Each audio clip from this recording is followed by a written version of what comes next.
have some more chairs coming in the room. Thank you, everybody. My name is David Fosnaugh. I am the director here at the library.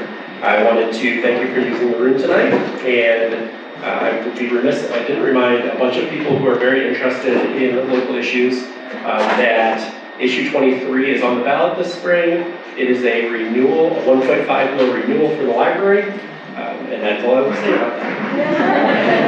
And with that, I turn it over to the professionals. Thank you, David.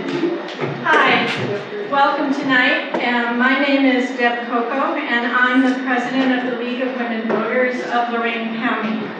We recently changed our name from the League of Women Voters of the Oberlin area because we are the only league serving the entire county.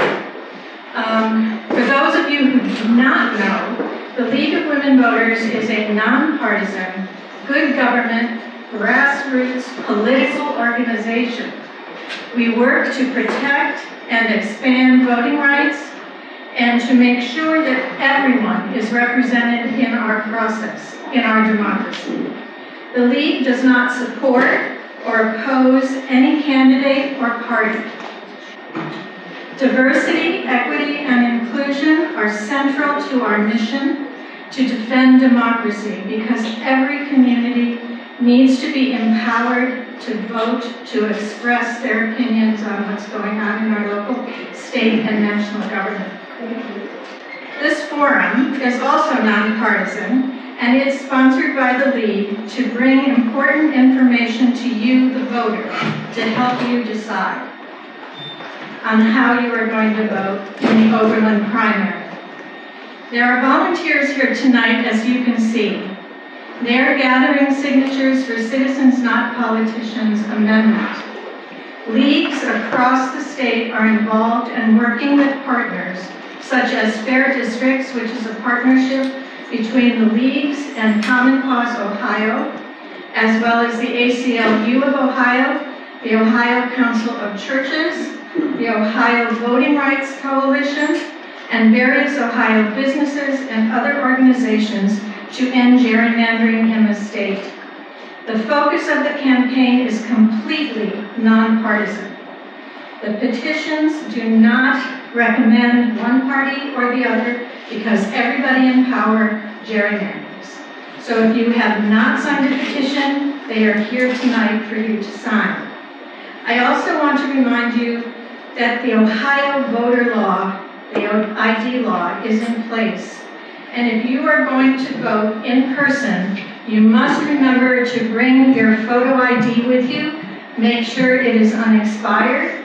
And if you are concerned about the requirements, there are Power the Vote cards on that back table. Just pick them up and it'll describe everything for you. We are videotaping this event tonight so that those who could not attend can see it on the Oberlin Cable Co-op, and it will also be on the YouTube channel of the Oberlin Community Candidates Night Facebook page that will have links to the League site and the League Facebook page. And I would like to thank Dennis Cook once again for coming out and providing this service. We would not have been able to do this without you, so thank you. I would also like to thank the library for allowing us to use this community space. It's very important that we have this wonderful facility. I'm not going to tell you how to vote on issue 23, but I will acknowledge that the library is always there for us.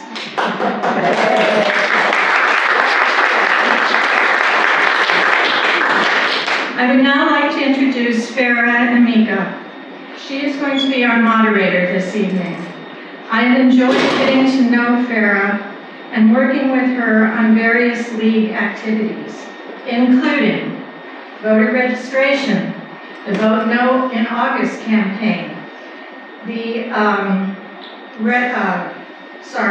and an active member of our Voter Services Committee. She has been working with us to get information on candidates and issues.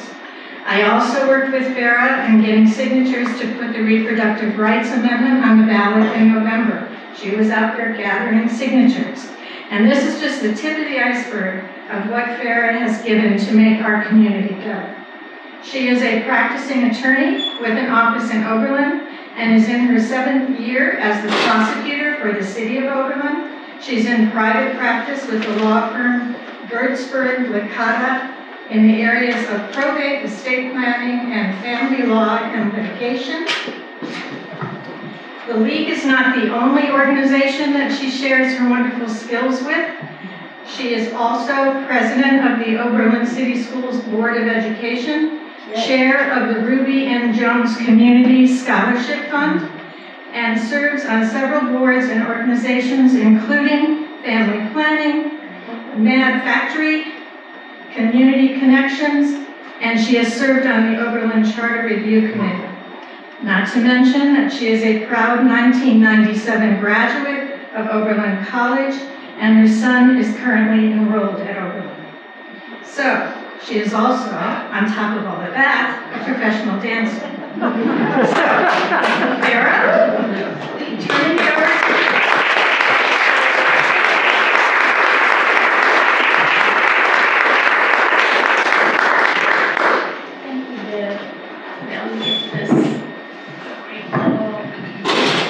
Thank you for that lovely introduction. I appreciate it. I do have to say my last name is pronounced Emeka. Oh, thank you. Yes, no problem. So, welcome. Good evening, everyone. We are so happy to have you here this evening to discuss these issues, charter amendments that will be on the ballot on March 19th.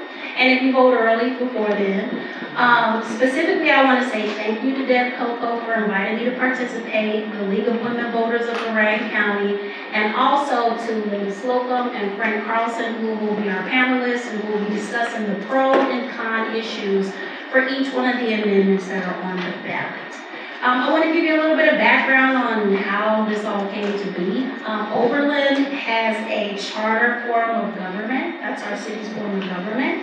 And our charter was actually adopted on November 2nd, 1954. In 1994, November 1994, the voters actually approved the creation of a charter review committee that would be established the second meeting of the council in January of 2003. And that committee would meet every 10 years thereafter to review the charter and make suggested changes or alterations. So, this year, the Charter Review Committee came together, well technically it was last year, came together and proposed 7 charter amendment issues, which will be on the ballot for the primary election on March 19th. And it's important for you to know that whether you are a Republican, a Democrat, or an independent, if you choose those ballots, you will still, as an Oberlin citizen, have the ability to weigh in and vote on these specific issues. Also, I just wanted to note that Section 29 addresses the reprinting of the charter. It gives the clerk of council, with approval of the law director and council, the ability to make changes regarding to grammar, syntax, and style. And in the language of the charter, remove any suggestions of discrimination on the basis of sex. What that means is that our charter will be updated to have gender-neutral language. So I wanted you to know that as well. So let me talk to you about how we're going to present things this evening. We're going to go a little bit out of order and group a few of the issues together in our presentations. So issues 10, 11, and 12 will be discussed together, pro and con. And then issues 13, 14, and 15 will be discussed together, pro and con. And then the last issue that we will discuss is issue 9. We think that's going to be the hot button issue. And so we wanted to address that one last so that we can go right into question and answers and get the discussion going. And so with that, I want to introduce our panelists. So first we have Linda Slocum, who has served on Oberlin City Council. She has lived in the city of Oberlin for over 27 years now, and she served for 17 years as the gifts librarian at Oberlin College, as well as the managing editor of the Oberlin College Press. She has been a long-time member of the League of Women Voters, serving with that organization since the 1970s, and her service through that organization is really what kind of propelled her to get involved in local government. On council, she was a member from 2016 to 2021. And during her tenure, when she ended her tenure, she was actually council president. Prior to that, she served as council vice president. And some of the issues that she championed while she was on council was the collaboration between the Oberlin City School District and Oberlin College, specifically resulting in a $250,000 grant to the Oberlin City Schools to help with their solar panel array. And then she also worked with the Historical Home Improvement Program, which is something I actually checked out as a owner of a very old house here in Oberlin, and many, many other issues. She's a mother. She has 3 children. 2 of her daughters live right here in Oberlin, and she has 5 grandchildren. So Linda will be presenting the pros on all of the issues. And then we also have Frank Carlson, who will be presenting the cons on all of the issues. And Frank has lived in Oberlin for substantially all of his life. He graduated from Oberlin High School and Oberlin College, and then he obtained his law degree from Case Western Reserve University and engaged in the general practice of law for most of his career. During the last 11 years of his practice, he actually served as the prosecutor and the assistant law directors for Amherst and the city of Oberlin. In fact, he trained me and transitioned me into the position as prosecutor of the city of Oberlin. He finally retired in 2019. He's married to his wife, Mary, and they have raised 3 boys, all of whom attended Oberlin schools. And he happily retired from Oberlin and is enjoying life here in town. And I can attest to that. Frank is my neighbor. And as I said, we also work together. And when I see him on the streets nowadays, he is practically levitating. Because he is enjoying retirement so much. And it is wonderful to see. So those are our 2 panelists. I am now, let me make sure I keep a whole list of things here. I want to talk a little bit about how our question and answer period is going to go. We're going to ask you to ask questions only, no comments. We're going to ask you to stand, say your name, no back and forth with our panelists after your question has been responded to.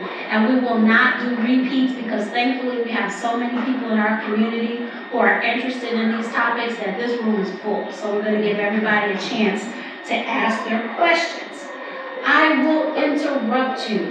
Please forgive me. We're going to give you a limited amount of time to engage in your question and answer so that we can get everything in a short amount of time that we have. And before we get started, I would like to say, there are seats right here in the front. I know people don't like to be in the front, but if you want to have a seat, you can. So you can just come on up, and there's seats back and spread throughout. So if you want to have a seat, please do that.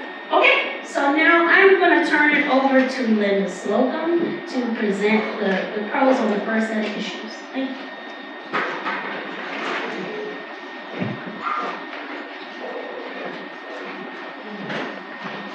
Thank you very much, Farah.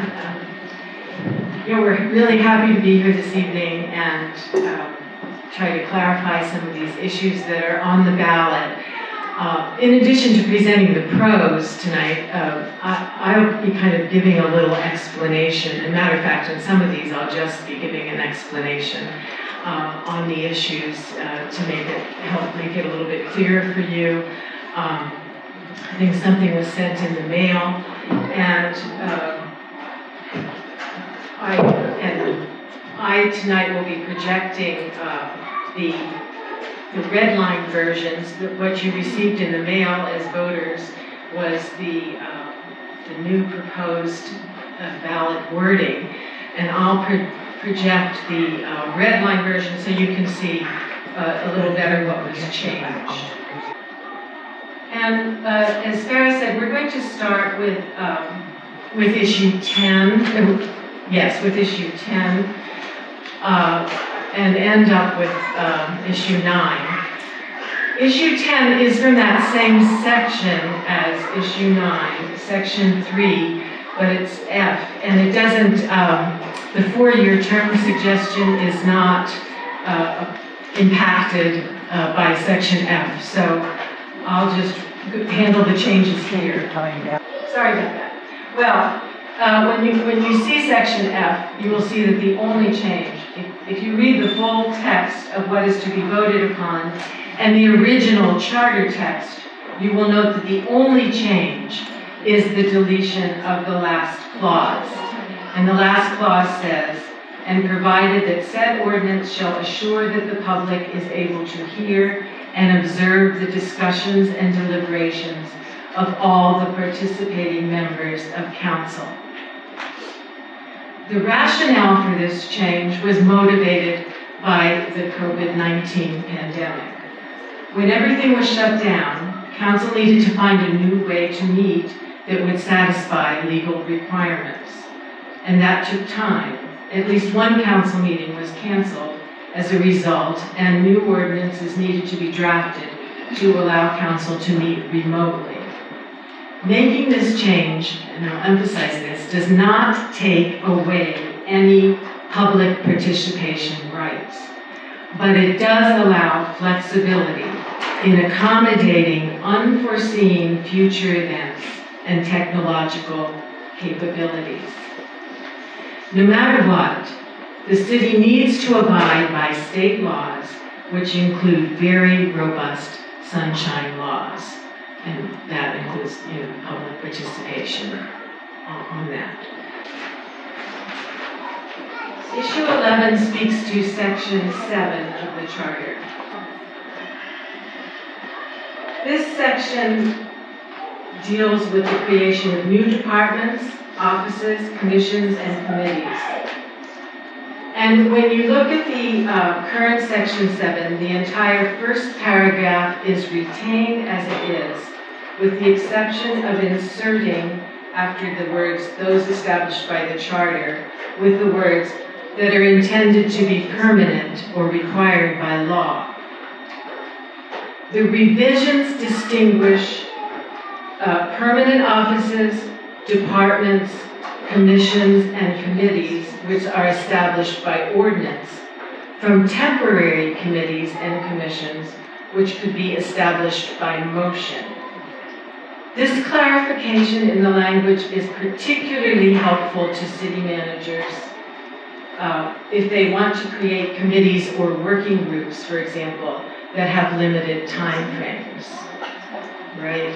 This was just something the committee thought would help the city manager to facilitate those working groups that he wants to have to work on short-term goals without having to put it into our ordinances. The next one is issue 12. And issue 12 is a revision of section 9C6. This section inserts the following language into what is already in part 6. No additional readings shall be had of any ordinance or resolution that fails to receive the affirmative vote of at least 4 members of council. Any ordinance or resolution that fails to be passed by at least 4 members of the council may be reintroduced at any subsequent meeting of the council. The purpose of this is to reinforce what council already does. If a motion for passage fails, the ordinance or resolution is not considered at a later meeting. That makes sense. It has failed. However, if at a later date there is a desire to take that motion up again, it may be reintroduced. That is, somebody on council may learn new information or the situation may change, and this makes it clear that if an issue had at one point died, it could be taken up again by council. Okay. So those are the first 3. Frank, do you have any comments? Say a few things. So I guess I'm the loyal opposition, but I think you need to understand how the commission worked most of the time.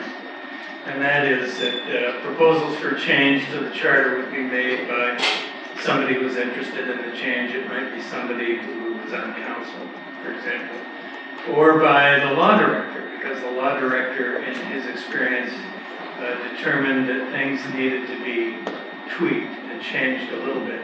And these changes usually had to do with advancements in technology, for example, making public access to meetings or other things more readily available to the public. Some of them may had to do with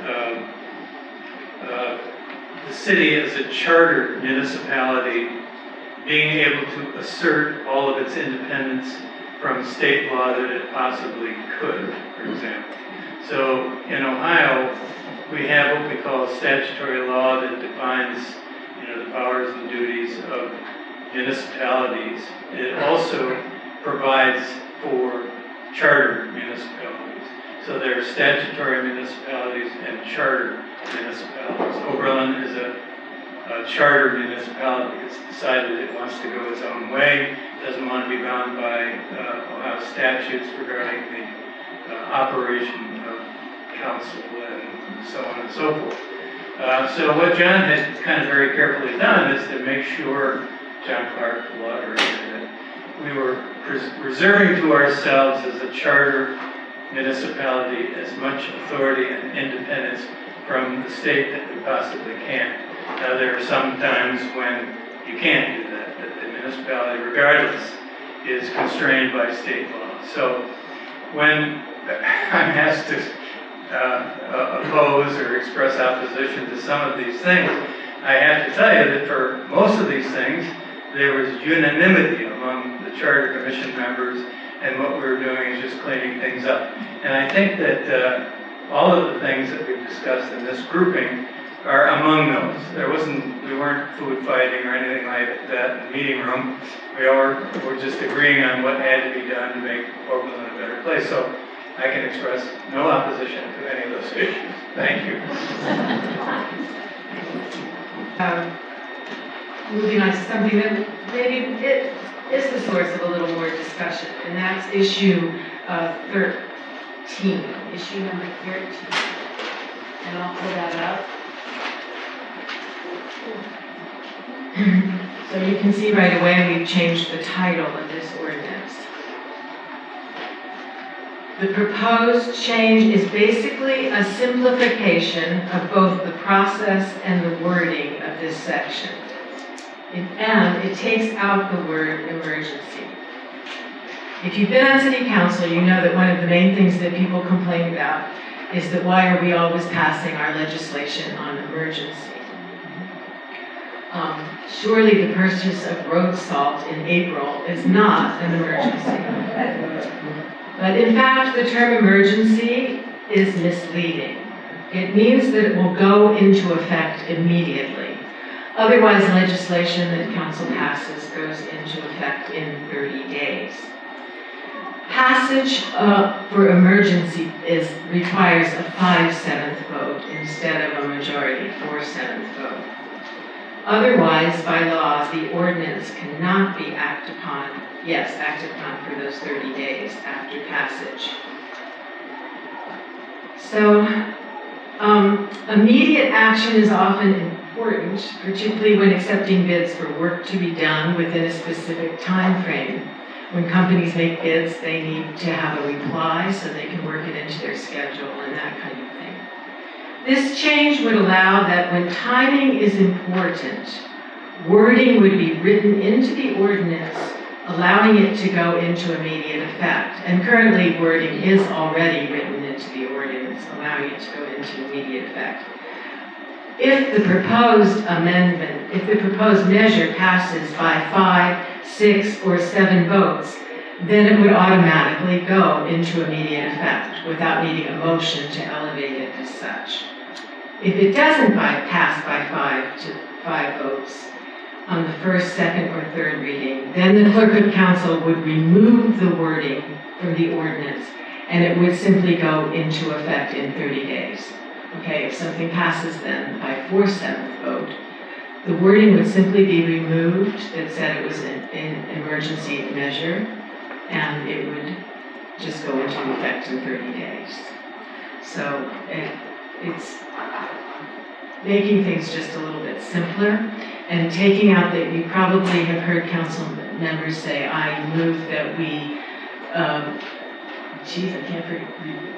believe I forgot this, that we remove the requirement for 3 readings and elevate it to emergency or something like that. Geez, I had this all memorized.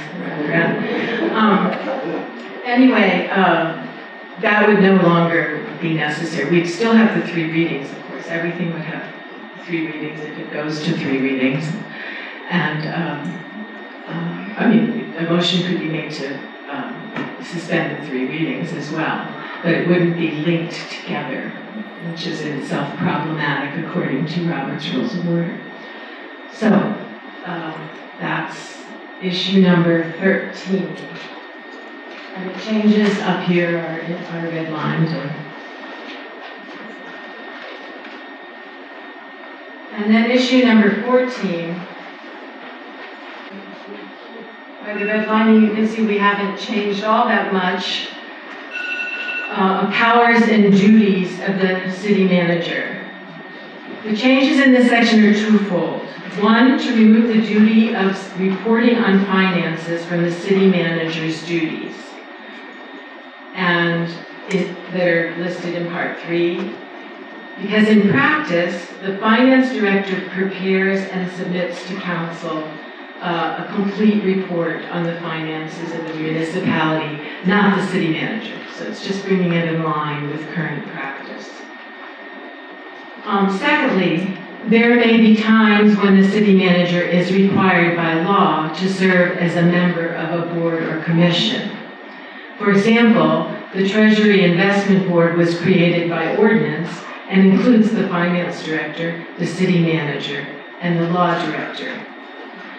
So here it makes clear that the city manager would be able to serve on a board or commission, but that he normally would not serve on a board or commission as a voting member, only in an advisory or leadership capacity. Okay, so again, this was just trying to allow things to fall in line with what, with practice. Issue 15, I'm scrolling all the way down. You see there aren't really too many changes here except additions of some words.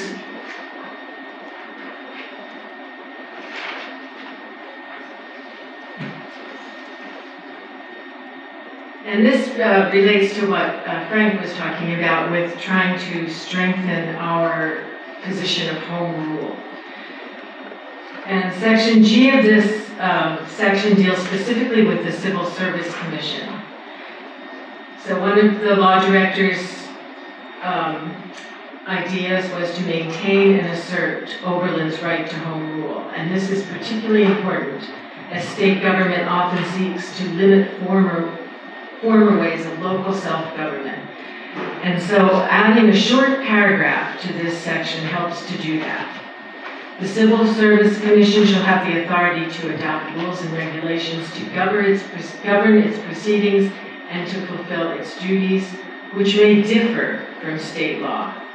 In the event of a conflict with state law, rules adopted by the Commission, which have been appointed by ordinance of council, shall supersede the provisions of state law and will be determinative.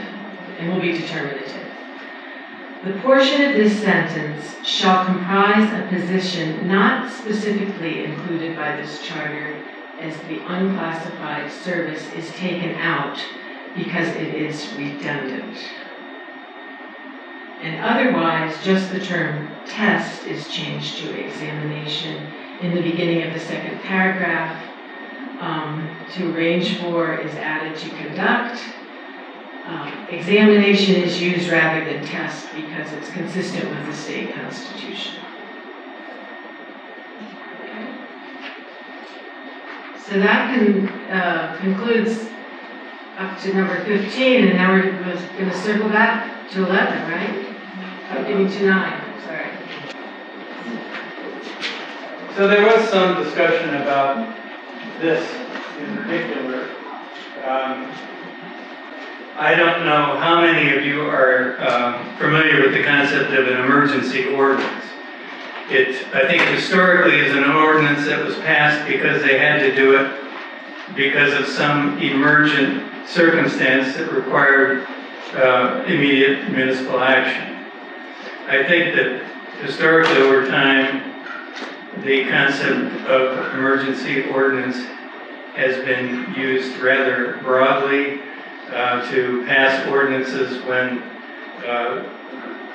maybe the city has dropped the ball on something and they need to do something in a hurry. It may not be exactly an emergency. The original language of the ordinance was an emergency ordinance or resolution is an ordinance or resolution necessary for the immediate preservation of the public peace, health, or safety, or providing for the usual daily operations of a municipal department, buying road swap, and shall take immediate effect upon passage by council. So there's some substantive language in the ordinance before it was amended to define the circumstances under which an emergency ordinance could be passed. In other words, it had to relate to public peace, health or safety, or providing the usual daily operation of a municipal department. Linda's alluded to the fact that some people question her about why are you passing everything on emergency? And I think people have that concern. And you have to understand that what happens when you pass an ordinance on an emergency basis is that instead of having 3 readings and the public input that can occur during the 3 readings or the discussion among council members that leads to ultimately its passage, you don't have that anymore.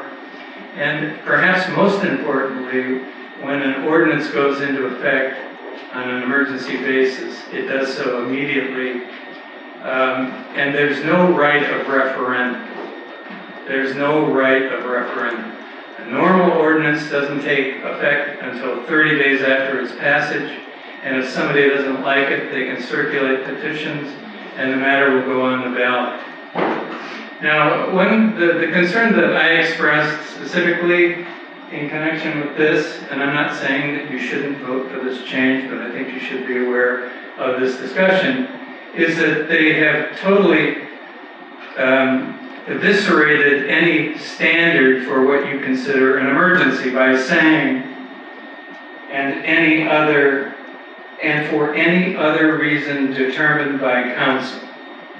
So it's just totally a matter of council's discretion whether they want to pass an ordinance to take immediate effect or not. And I guess council is asking you to trust their discretion that they're going to do it responsibly. I wanted the remark that I made when we discussed this is, what about zoning changes? And this is an important matter because, people now on East College Street are wondering what's going to happen with the old Green Acres property. Does it have to be rezoned to accommodate the proposed project there? And if it is going to be rezoned, how is it going to be done? Under this current language, the proposed language, that rezoning could be done on an emergency basis. And then the people would have no right of referendum. So in my history as an attorney, I've often seen zoning changes passed. I don't know that I've seen many passed on emergency because I think most municipalities are aware of the limiting language in the ordinance that it has to relate to an emergent circumstances. But you should be clear that in Oberlin, you can pass a zoning change on this basis. It can go into effect immediately. I'm not going to call it an emergency ordinance because it's not anymore. It's an ordinance that takes effect immediately. And I think it deprives people in some areas of town where land use matters are being determined, they're being denied their right of referendum.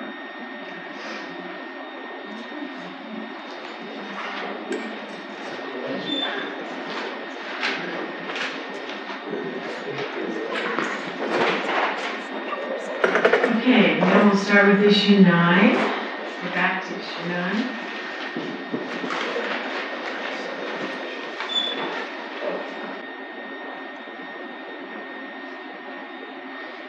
With the proposed change in section 3A in November, so this speaks to changing the term of office from the current 2-year term for the 7 council members to staggered 4-year terms for council members, right? And to bring that about, we had to write what would happen. And in November 2025, on 4 positions for 4-year council terms will be available, and 3 positions for 3-year candidates will be available. Okay? 3 for 2, I'm sorry. Yes, 3 for 2. There was a typo on my part. Candidates will declare which term they are running for, whether a 4-year or a 2-year term. Then in November 2027, 3 candidates will run for 4-year terms. And the following election cycle, 2009, there would be 4 open seats. In this way, a 4-year term of office with staggered terms would be created, and terms of office begin in January of even-numbered years. So, what would happen if a council member serving a 4-year term is unable to serve out their term of office? And that's the next change addressed in this issue, in section D.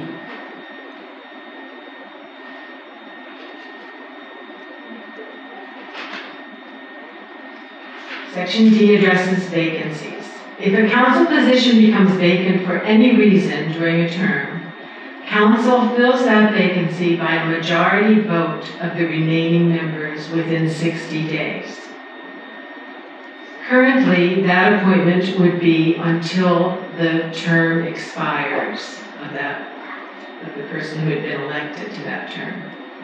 However, when, for example, the office is vacated early in a 4-year term, that office would be up for election at the end of the next regular municipal election. That is, at the end of 2 years instead of 4. This is something that Frank spoke to actually in our deliberations.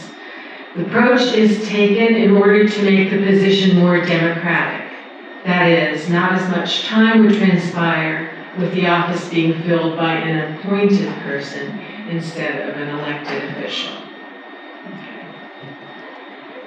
And the final matter in issue 9 addresses council salaries.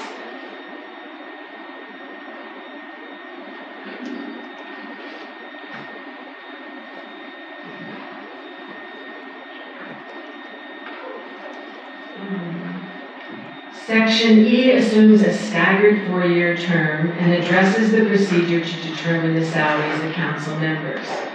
Currently, council may determine by motion the salaries of its members, which only takes effect in the succeeding term. In other words, you're not allowed to vote yourself a raise while you're in your current term of office. With staggered 4-year terms, members of council would be starting terms at different times. The proposed revisions are a procedure to determine the salaries of the members of the council in the event of staggered terms. Oh, I'm sorry. Let me just read what John Clark wrote, because I myself find this a little bit confusing. Let's see. I'll just reread this. Subsection E proposes a procedure to determine the salaries of the members of council in the event of staggered terms. Currently, council may determine its salaries to be effective for the succeeding term by motion. However, if the 4-year term outlined in section 3A are implemented, members of council will be serving different terms. The proposed revisions to 3E would allow council to establish its salaries by ordinance rather than by motion, but only for the succeeding term of each member. That would assure compliance with the legal requirement that no member of the council may take a vote for the increase of their salary during their term. Sorry, I realized I thought maybe John said it better than I did. So I hope it's clear. It's just to address this issue of salaries if the 4-year staggered term is passed. So I guess I'll go straight into the pros, real quickly.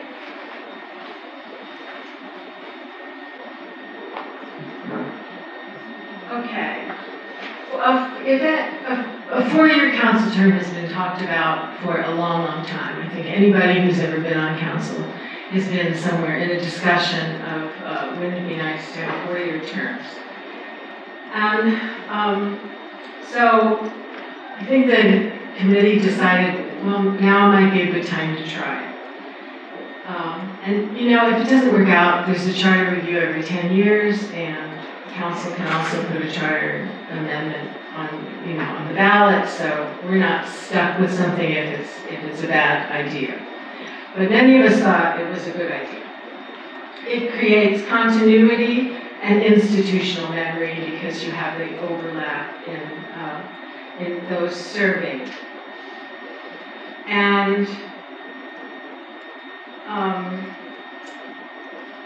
if you look at the data, the vast majority of people who run for council in Oberlin don't stop at 1-year term, they serve longer.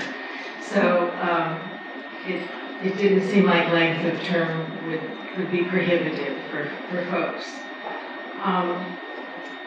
And having to run for it as a candidate is time consuming, and there is a cost to it. Lately we have yard signs and all that stuff, so it can cost something.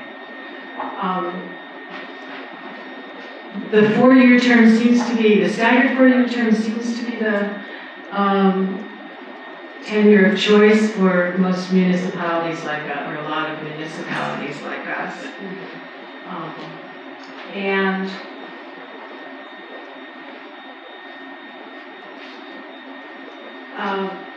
if you have a staggered term, perhaps you would need fewer. Sometimes we wonder, can we really get more than 7 people to run for a city council at any given time? So if you have staggered terms, you need fewer candidates. Of course, it might be harder. It might be argued it would be harder to find people willing to commit 4 years. So, on the other hand, you might find people who are more committed to public service. So that's a reason I would think to keep that 4-year would work out well, and especially since we know that most people who start in Oberlin tend to stay for 4 years or more. I'm having one thing I've sometimes heard that because of the election cycle, things in the city government slow down around election time in the fall of the year. The city manager doesn't feel like he's perhaps able to accomplish as much to keep his momentum going. So the city could perhaps run a little more smoothly.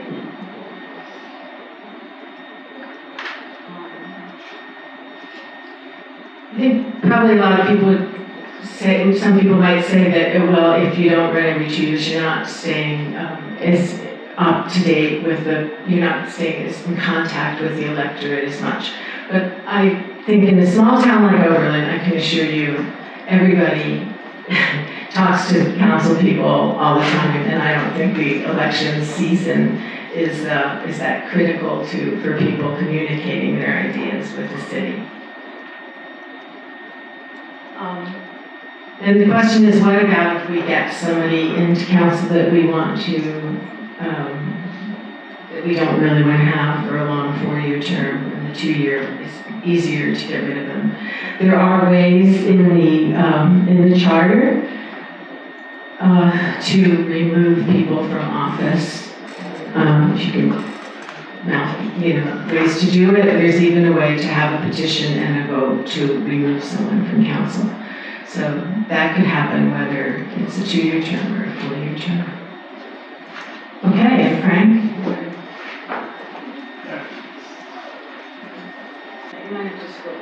Okay. So I want to reflect a little about what I said about the emergency ordinance change.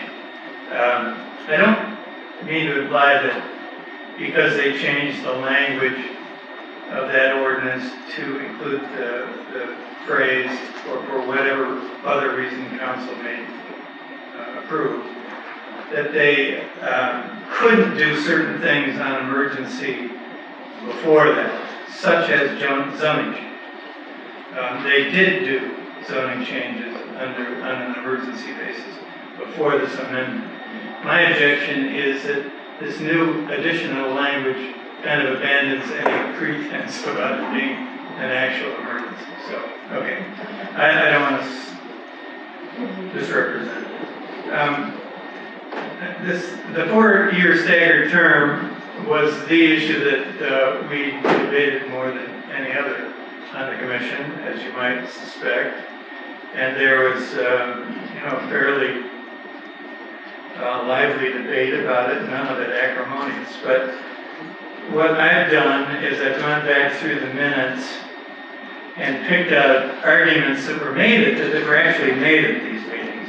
I don't want to stand here and give my own opinion about this, independent of what we discussed as a committee. So, at the meeting on March the 8th, 2023, the following statements were kind of made in opposition to the change. One was that 2-year terms allow an opportunity to, in quote, throw the bums out. And this was the phrase used by Shirley Johnson. Does anybody remember Shirley Johnson? She was the great watchdog of Oberlin in the old days. But that was her idea that, if somebody's not doing their job after 2 years, they cannot be reelected. In the ordinance in its current form, as Linda has indicated, somebody could resign and their seat be filled by appointment, or they could be removed from their office. But I don't know historically if anybody's been removed from council. So I don't know how realistic that is. But so the second argument that was made on March the 8th, in an election year with only 3 candidates, there might not be an opportunity to overturn a majority. And I'm going to get into that a little later. So if you have a slate of 4 candidates running in 1 year and then 2 years later only 3, if the 4 candidates who were elected 2 years prior constitute a majority and they are like-minded, that represents kind of a consolidation of power in 4 members of council.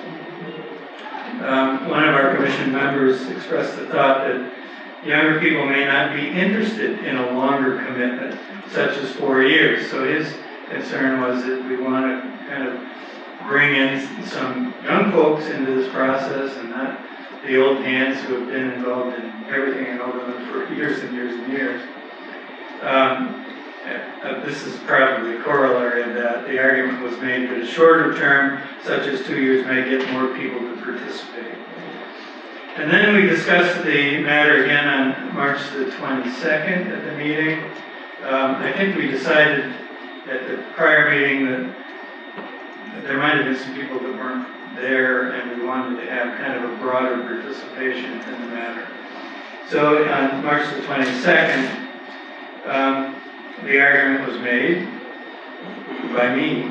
I'm not going to attribute other arguments. The current process is working.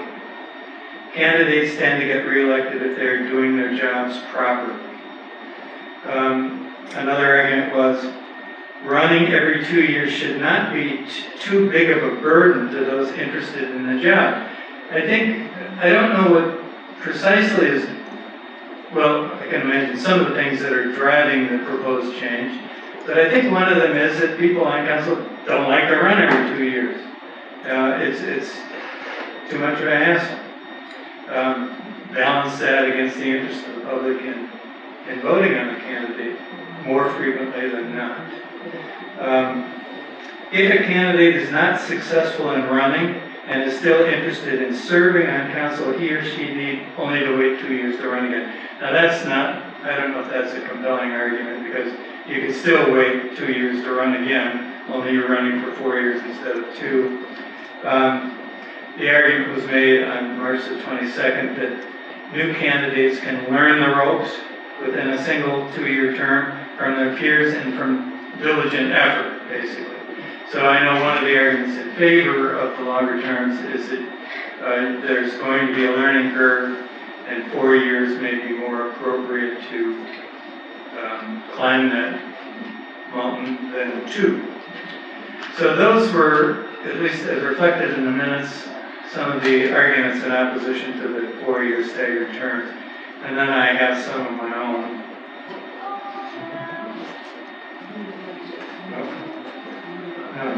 Okay.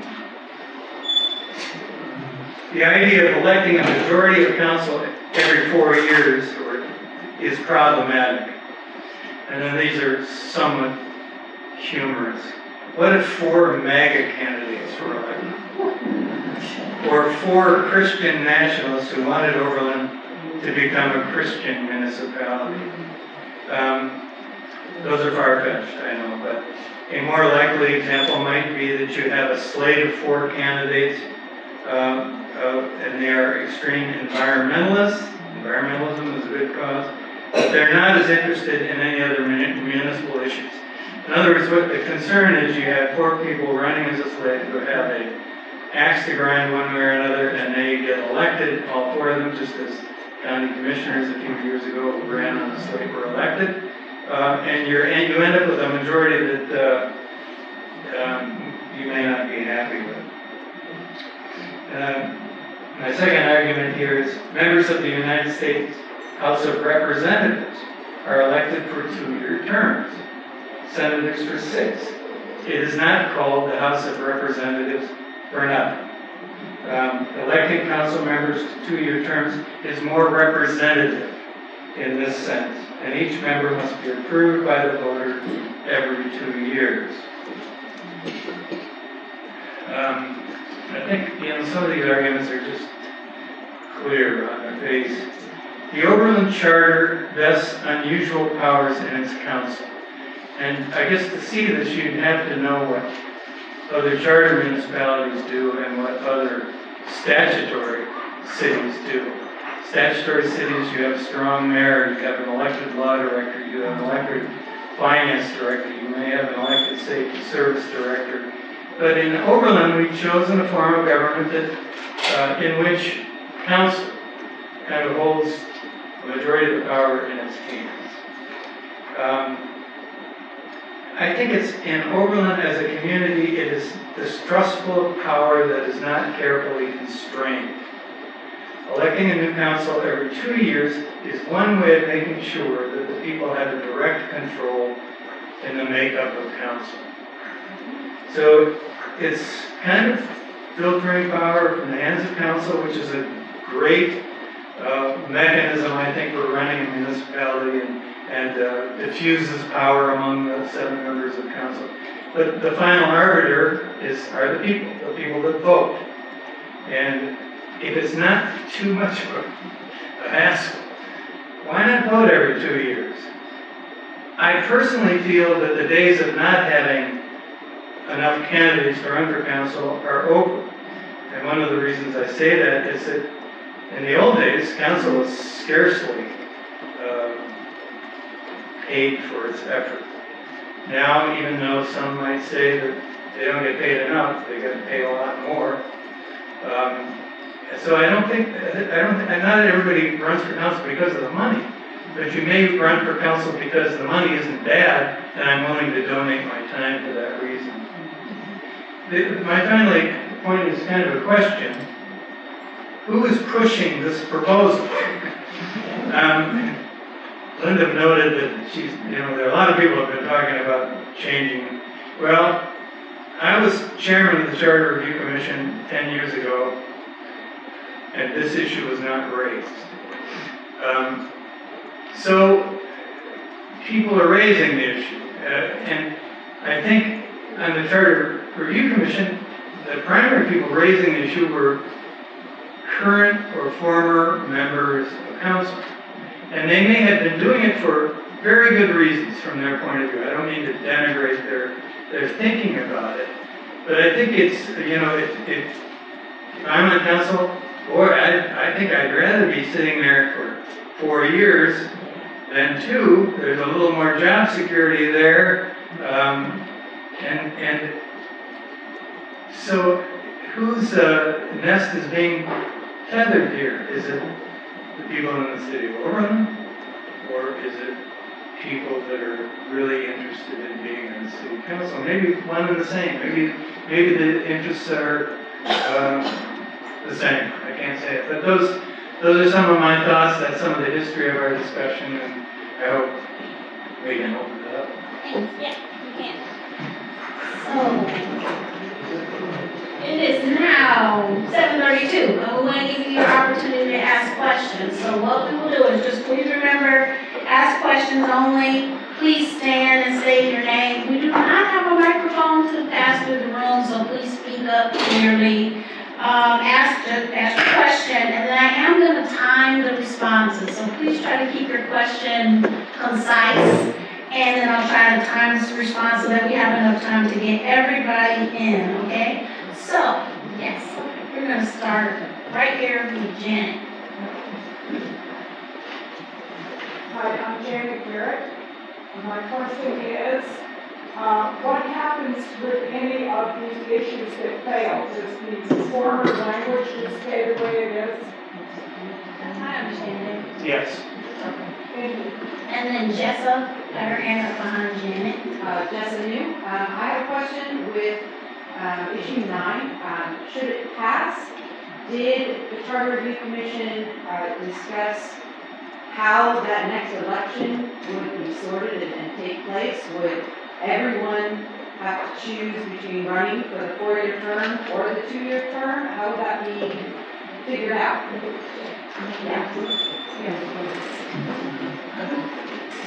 That's right, when you filed to run, you would say that you were wanting to run for a 3-year term or a 4-year term.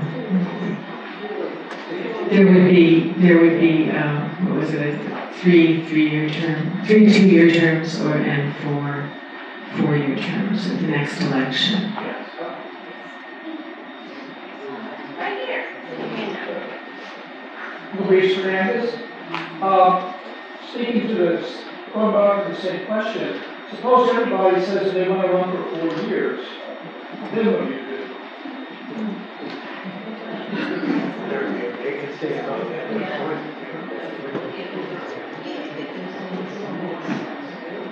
Well, hopefully, some of those could be talked into the 2-year term. But if that should happen, there would be a vacancy in the position, and that would be appointed.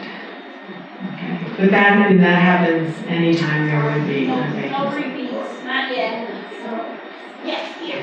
I'm Sarah Dawson. I'm wondering if there's a plan to disseminate the information that was given to us in this meeting to the community in a wider form, like another letter. Because the letter was really confusing, and this has been great. Is there a sign-up sheet? I think there's a sign-up sheet there for people to receive.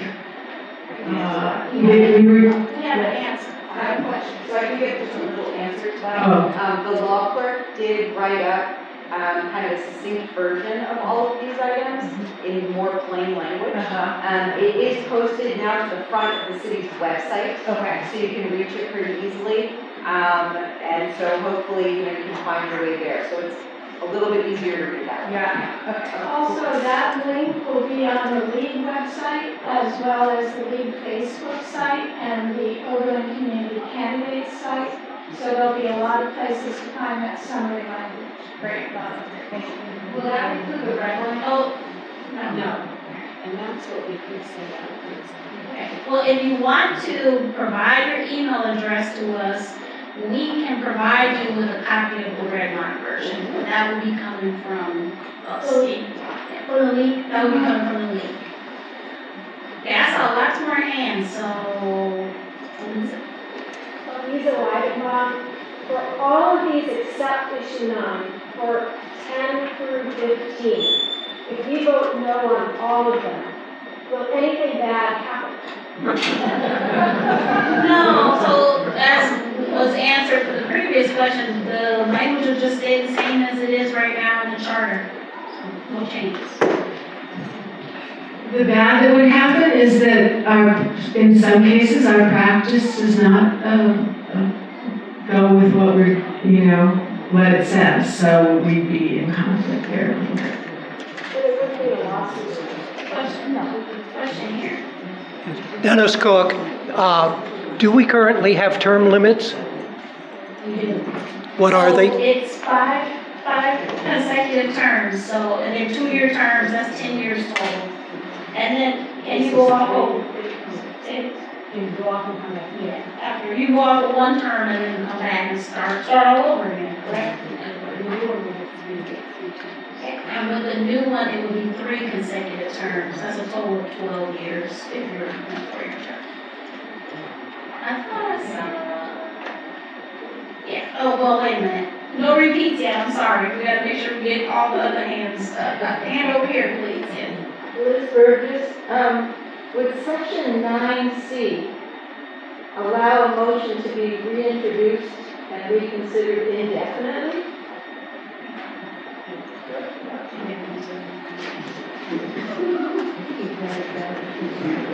So a motion could be reintroduced, and then it would, as any other motion, it would could go through 3 readings, and then if it fails, it fails, it would be done. Right? It would be indefinite. It would be indefinite. That's what's going to immediate effect. Can you bring it back up? Yeah. So we could just keep that in some until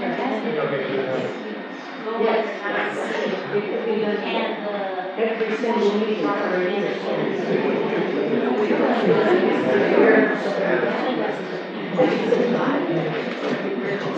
No, that's not the word. That's, see, reading, passing, posting, we're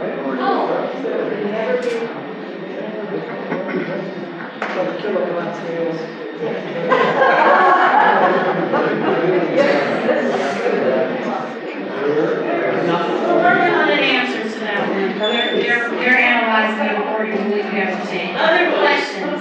Maybe reading.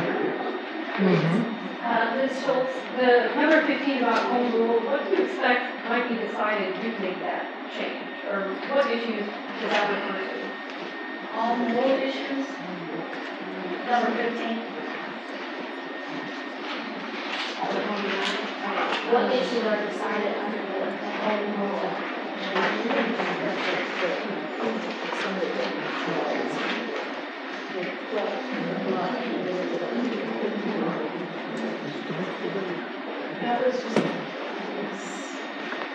So, as Frank kind of described, and we discussed, home rule is just an opportunity for this city to direct how they process things. I mean, this is my broad knowledge, I'm not the law director.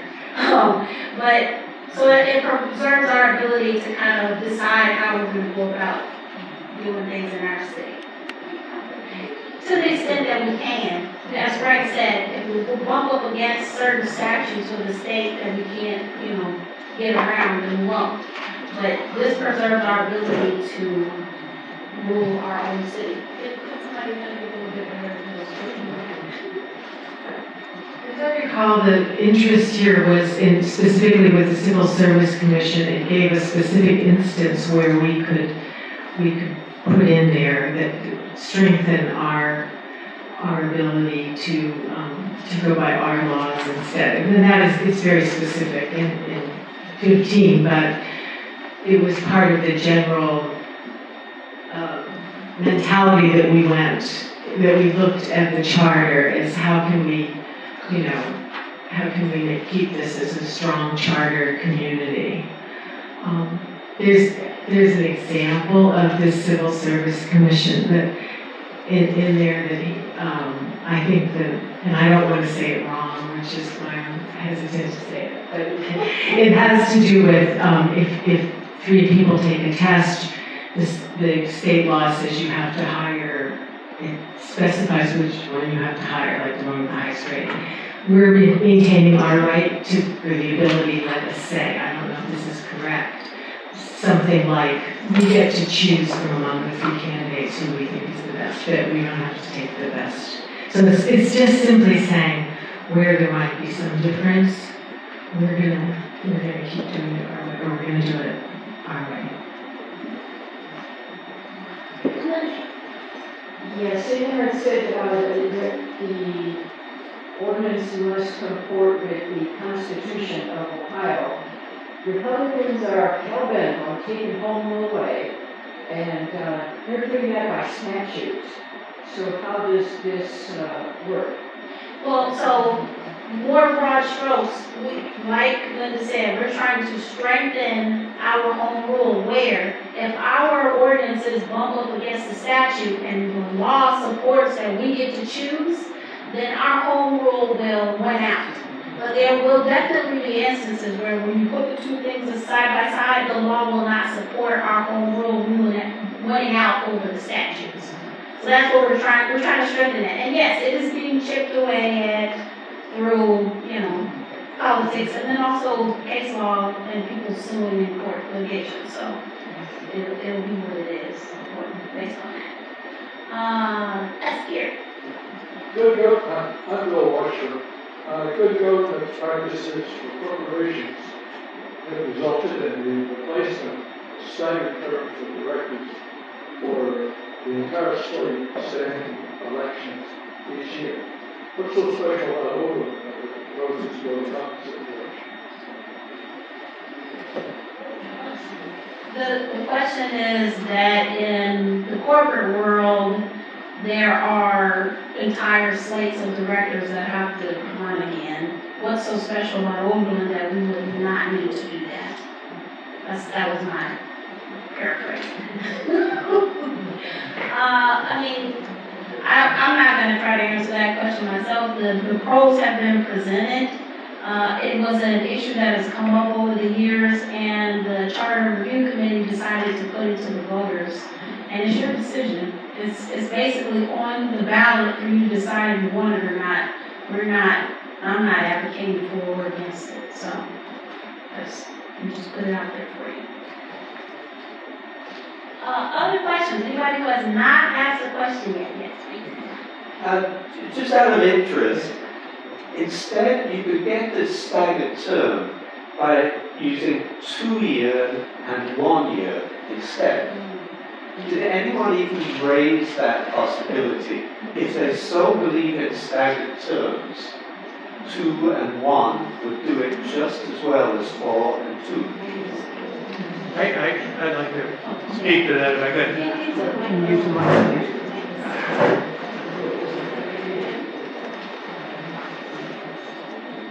I think a chief attraction of the staggered term concept was that it was going to be for 4 years.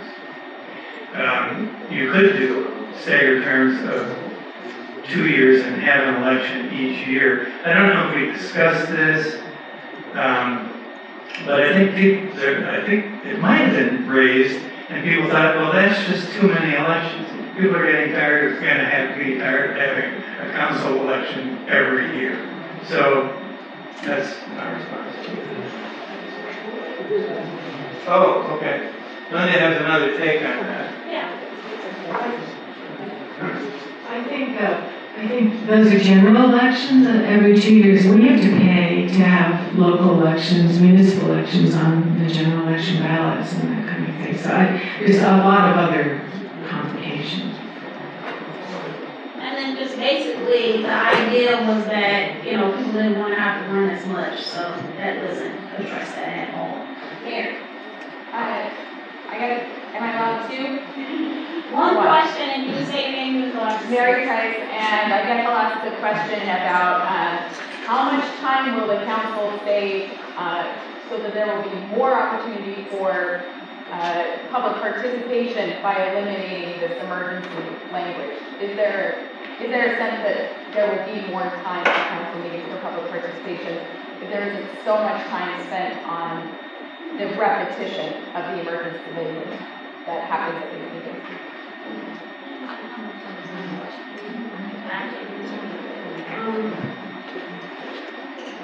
I don't think that, I'm not sure it's so much time spent as,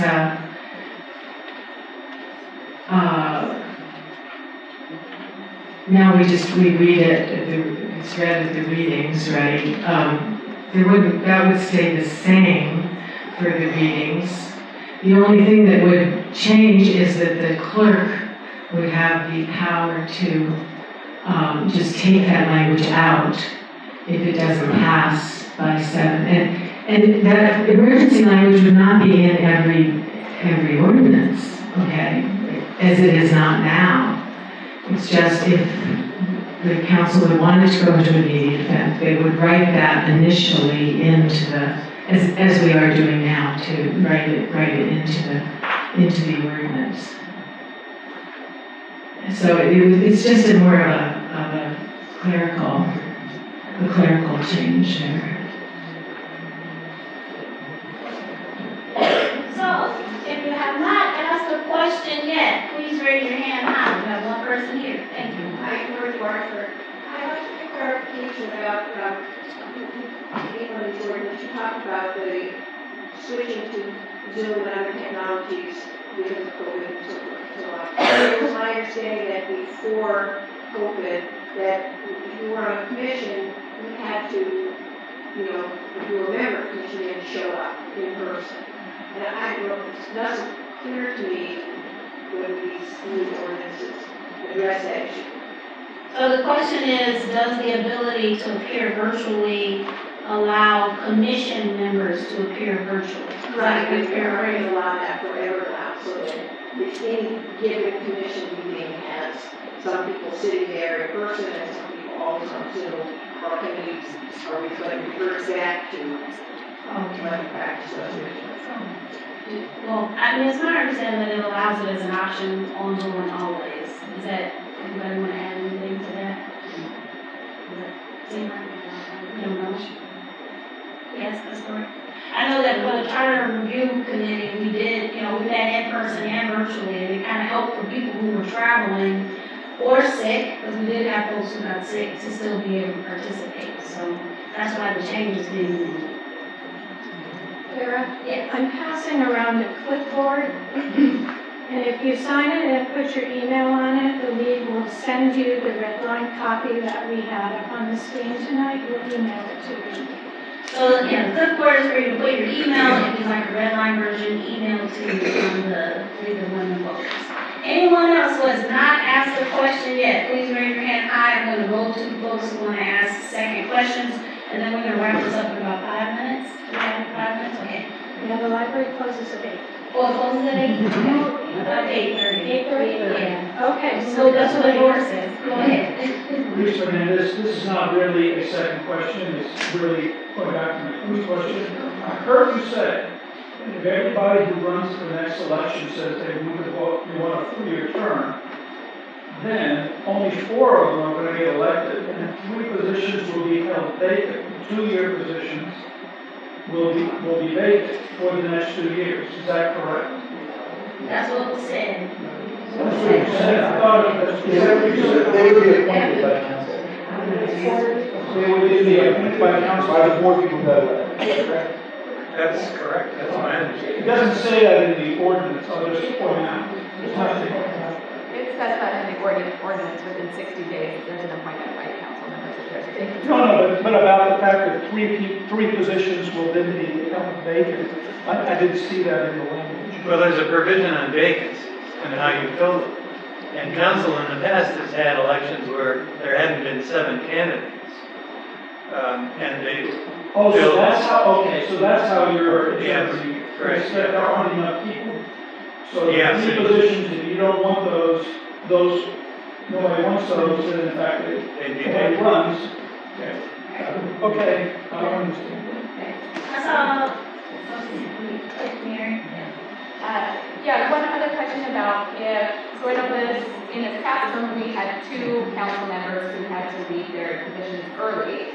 Let's say they're both in term in 4-year terms, and then they come up early at the next cycle, is there something in the ordinance that has a provision for that in case they get off the 4-year and 2-year cycle term?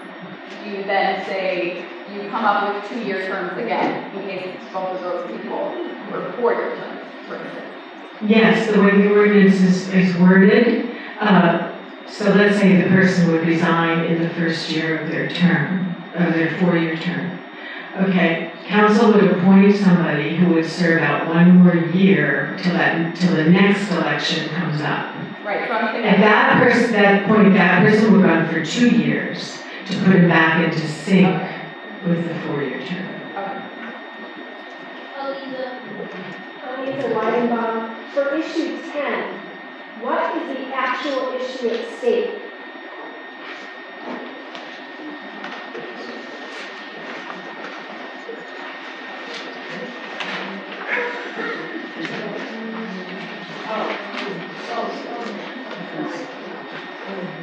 So this has to do with technology. Okay, so the time might come, this just allows some flexibility. The time might come when a council member couldn't be at a meeting, and couldn't be at a meeting. So could you let them, nothing's done yet, but could you decide we will let them participate in the meeting even when they're not there, kind of thing. It's just, I think it's just allowing nothing will kind of change for right now, but it's just preparing us for some unforeseen things that might happen in the future. What specifically With is technology. the change that we're voting on?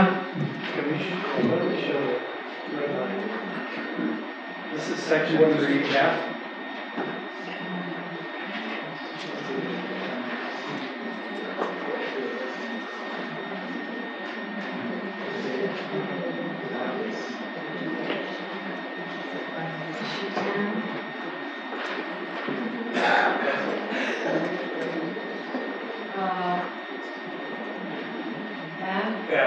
It just takes out the last sentence, and provided that the public is able to hear and observe the discussions and deliberations of all the members all participating members of council. You're suggesting that we don't want to assure that?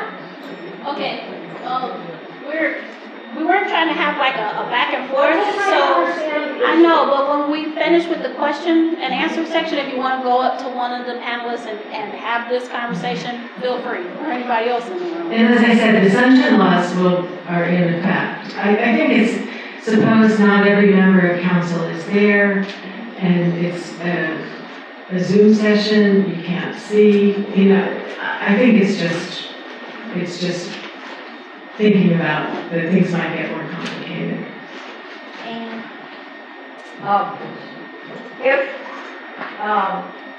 if we vote, if the number 9 is voted down, is the only opportunity to try for the staggered terms again in 10 years.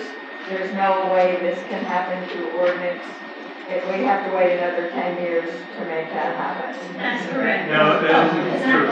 Council can recommend amendments to the charter, independent of the charter. Right, if you don't mind Sorry. saying it. Council can recommend amendments to the charter at any time. It's just that it does so independent of the Charter Review Commission, which meets every 10 years. So it's conceivable if everybody hated the staggered 4-year terms, that council can say, oh, okay, but it goes on the ballot again. Let's put this on the ballot, go back to 2 years or whatever. Dan was asking the opposite. And the reverse of that, like if we're at 2 years and then there's an uproar among the people in the city, we really need to have these staggered terms. Same thing. The same thing. Yeah, council could do it. Thank you. I saw a different, yes, back here, this Was there an official answer to my question about Libby Is there an answer yet to my question about 9C? Oh, Section 9C, and would allow for the reintroduction and reconsideration of a motion indefinitely forever, ever, ever.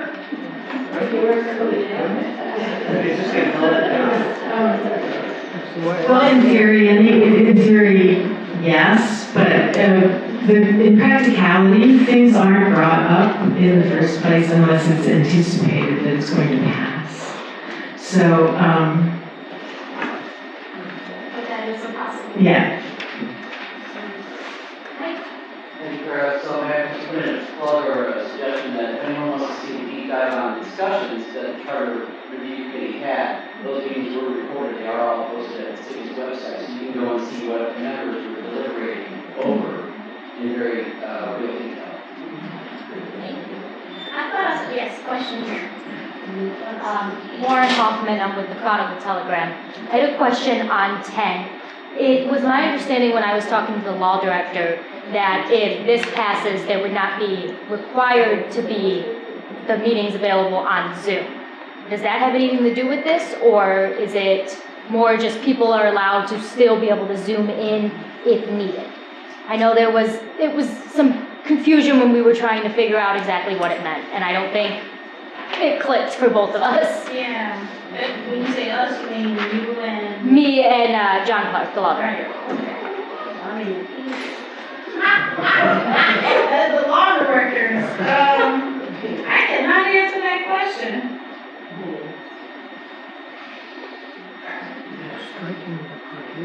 Are you talking about audience members, or are you talking about council members being present by Zoom? So it was my understanding when I was talking to him, it was to see if the Zoom, like if the meeting was being recorded via Zoom, and audience members could join in on via Zoom, if that was something that could still happen, or if that wasn't happening anymore, like if that was required or not. Because I know a lot of other locations, including Oberlin, did allow that during the pandemic. Well, city council members, do we have people observing the meeting on Zoom? So that's not the current practice. No. No. I think this provision, I Yeah. think this provision applies to that word visual in there. So if there's a council member who's away, it's on, say, a phone, you're participating in the meeting, you can't see them. Maybe back to Lisa's question, is the constraint is that we would be required to show some visual for them, but if there's no visual, we can't. So, but it's also sort of letting us, if we have another COVID type incident, we had to go into a charter amendment to allow that to happen. It's in between the 10-year period, right? So there's a little bit more flexibility with technology in the future that we can't anticipate, just to make sure that we're, again, Linda said, open sunshine laws, or sunshine laws still apply. We have to promote, we have to make sure that everybody knows about this. Let me correct me if I'm wrong on any of those, but I think that's the question. Could I ask those who are in the audience who are council members to please stand? So when we break up, if anybody wants to approach you, they know who to go to.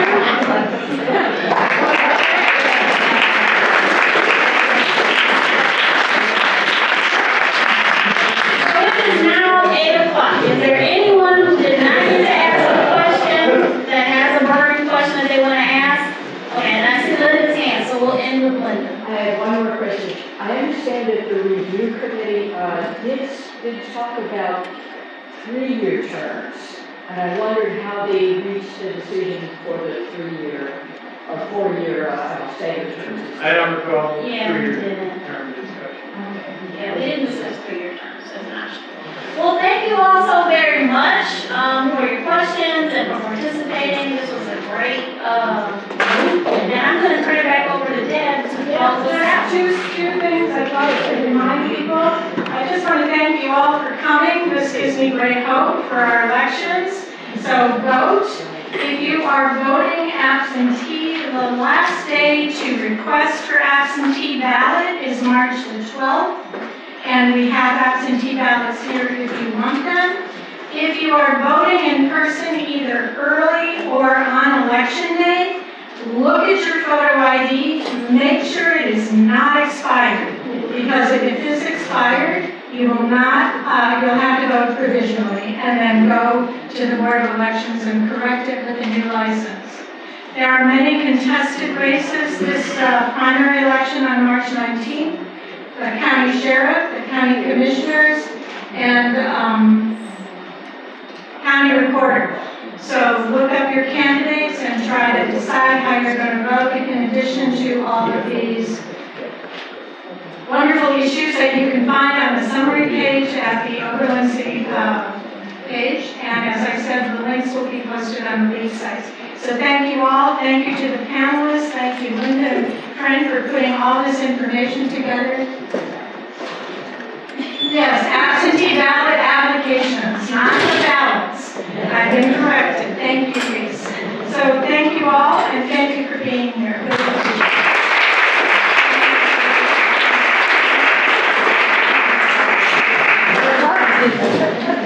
Really appreciate it.